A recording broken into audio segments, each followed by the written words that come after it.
It's dark at 4 in the afternoon, your car's frozen shut, your partner's lost interest in you, and you're stood in the kitchen wearing 3 jumpers wondering if this is it. Then the thought hits you. You know what'll fix this? A f***ing holiday. You didn't think we were going to let you go on your own, did you? That's the British cure-all, isn't it? You spend 11.5 months complaining about the cold weather, and then the other 2 weeks complaining about the heat. But still, you go online determined. Let's get away this year, yeah? That'll sort out everything. Bit of sun, bit of sangria, and all this emotional decay will vanish. You open up the holiday websites and it's just pure chaos, isn't it? Pictures of beaches, cocktails, people laughing like they've never paid council tax. You scroll through destinations, Benidorm, Magaluf, Zante, Ayia Napa, Tenerife, the holy pilgrimage for all modern British trollops. You click the little all-inclusive box because you know full well you're not there for the culture. You're there to drink Belgium lager in the sun until your bones stop crunching together. You find a deal, 7 nights in Benidorm for £299. Flights, transfers, emotional trauma included. You know it's dodgy, you know the photos were taken in 2004 when the establishment was originally built, but you book it anyway because you can no longer take your partner's coffee breath seeping into your eardrums. It'll be fine, even though you both know it's going to be absolutely criminal. Then comes the packing process. You say you'll travel light, just a few polos and me sliders, alright mate? And 2 hours later, you're sitting on your suitcase like it's the tax man. It's bulging like an overfilled cheese and bean toasty that you're trying to ram into your George Foreman grill. You've packed everything, flip-flops, knockoff Ray-Bans, 12 bottles of cheap aftershave, and enough Imodium to tranquilize a horse. You chuck in Yorkshire tea bags, HP sauce,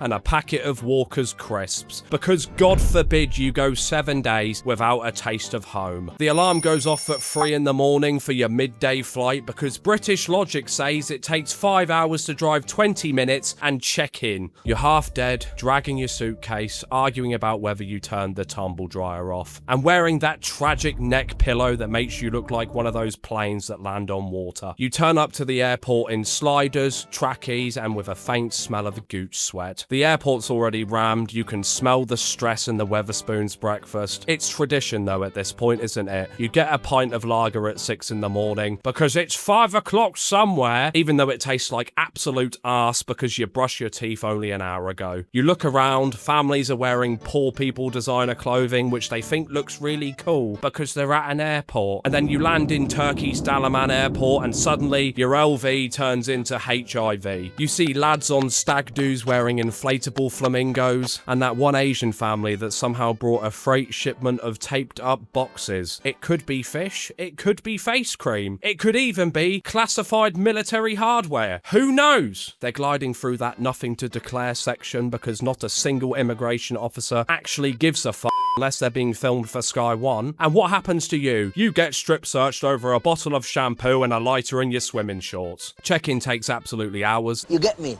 You do get me. You see fathers holding their entire family's passport because this seems to be the only time their fatherly priorities actually activate. The woman at the counter tells you that your bag's overweight. Ironic coming from her. But of course it is. You open it up feeling absolutely mortified. Your condoms and your sunglasses fly out like a nail bomb. And you pull out your 5th pair of shorts while the people behind you sigh. You mutter, well, I was just being prepared, as you toss out the travel kettle and a box of Yorkshire tea. Then comes security. Belts off, shoes off, dignity off. You're holding your trousers up in one hand, your boarding pass in the other hand, pretending that this is just normal behaviour. You finally make it through duty free, that magical British playground where everything costs more but somehow feels like you're getting a bargain. You buy a 6-litre bottle of vodka, a Toblerone the size of your leg, and a bottle of Paco Rabanne because it's a holiday scent, isn't it? Then the boarding call. You march to the gate like cattle, praying that you're not sat near kids or anyone eating egg sandwiches. The plane smells like freeze-dried colostomy bags. You wedge yourself into seat 27B. Of course you've acquired the middle seat, haven't you? Sat next to a bloke in a vest and a woman who's already unpacked an entire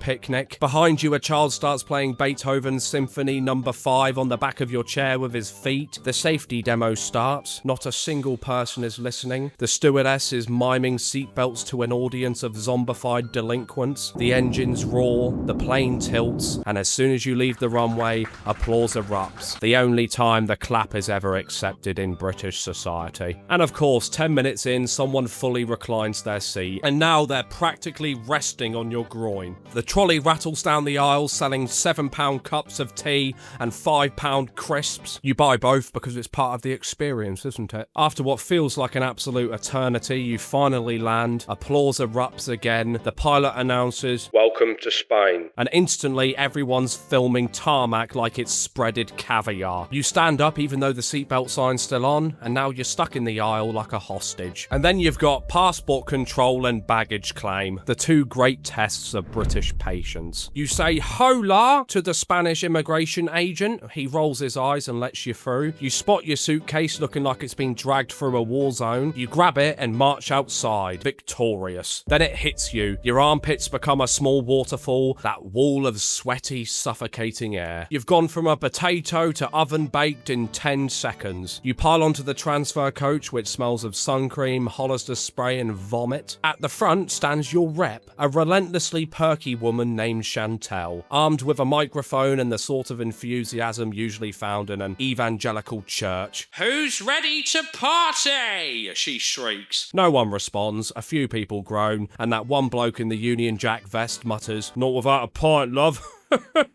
You finally arrive at the hotel, the sign's missing letters, the pool looks like Mountain Dew, and there's that one bloke passed out on a lilo wearing shorts that look like an eye test chart. The receptionist smiles like he's already got your number. You get your little plastic key card that doesn't work, and you trudge up to your sea view room, which I guess technically counts if you hang off the balcony with your wife's makeup mirror. The aircon's coughing up a lung.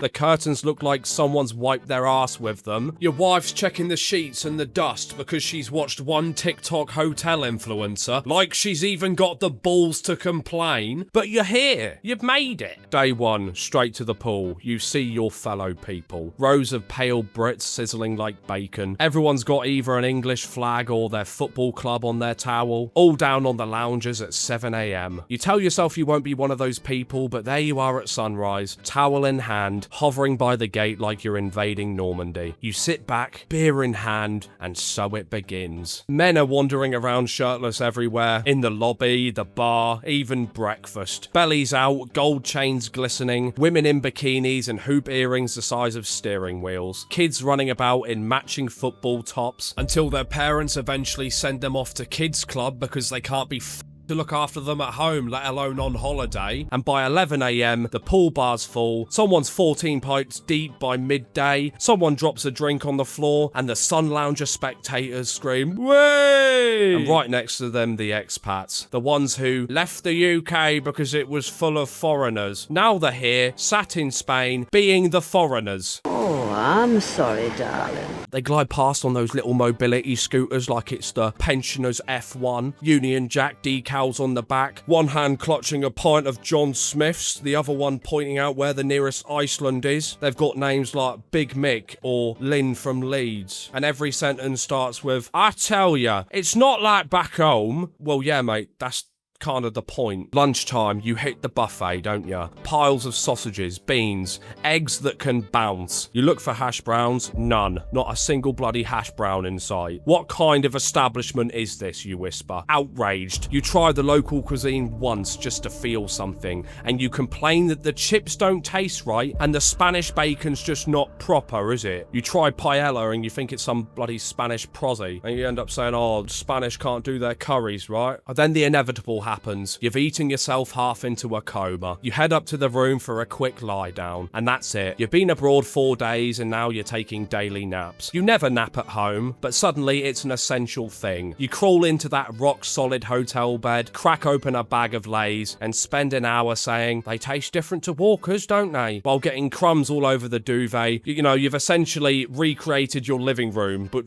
with just more sweat and less Sky Sports. Evening rolls around, you shower, slap slap on some more aftershave than medically necessary, and you head out in your finest garms. Fred Perry t-shirt, flip-flops, and a tan line that makes your legs look like a squashy. The family's all dressed up, aren't they? Mum's got her hair scraped into this big old bun, horrible green dress with fake tan glistening. Dad's got his gold chain out, his stomach's acting like a compass. Dinner? Well, how about we go to that British pub down the road named the Red Lion? They're everywhere, glowing with the warm light of Sky Sports and those shitty little LED toys that kids shoot up into the air. You order a full English and a Stella, and without fail, halfway through your meal, the lucky man appears, doesn't he? 20 fake Rolexes on one arm, Bluetooth speaker on the other, whispering, "Very good price," while you just sat there trying to eat your chips in peace. 5 minutes later, a woman just spawns out of nowhere with a basket of roses, shoving one under your nose like you're on a date in a Disney film, acting like me giving my wife a bloody rose is gonna fix my terrible marriage. You politely say no thanks 7 times, but she's still standing there smiling like you've just ruined her week. And you have a little look around, you'll see them again, the expats, living legends of delusion, moaning about immigrants ruining Britain while living off the Spanish healthcare system, arguing with bar staff in English, being like, "Yeah, I've got this, I've been here for years now, I'll go talk to him, mate." Driving home in the dark at 3 miles an hour in their mobility scooters that beep Rule Britannia. By day 5, the novelty's just gone. You're hungover, broke, and sunburnt in places I cannot discuss publicly. You spend the day at the pool bar arguing about what free drinks included should mean. You're counting mosquito bites and the aircon's finally given up, like your marriage. And then out of nowhere you get that weird little feeling, homesickness. You call your mum. "What's the weather like there, mum?" Or, "What time is it, mum?" As if Google doesn't exist. She says yes. Oh, it's that fine rain that soaks you through that. It's only rain, you're not gonna melt it off, bitch.